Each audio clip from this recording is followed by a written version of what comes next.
दोस्तों, आज मैं आपको एक ऐसी आवाज़ सुनाने वाला हूँ जिसे आप किसी ने पास किया तो वो भूत पिशाच से बात कर सकता है। मैं खुद भी उसे पास नहीं कर चुका हूँ अभी तक। मैं सिर्फ रीमा का बल तक ही गया हूँ और मुझे नहीं लगता कोई है रीमा करके आगे जा सकता है। ये देखो आवाज़ और सुनो।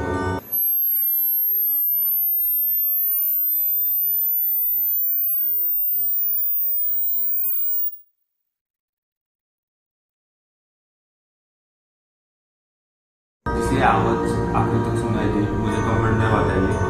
और ऐसे कहते हैं जो टेस्ट पास करते हैं वो पैरेलल दुनिया से बात कर सकते हैं, उनसे कनेक्ट हो सकते हैं। और ये मैंने खुद नहीं कह रहा हूँ अपने मन से, इसे साइंटिस्ट ने भी प्रूफ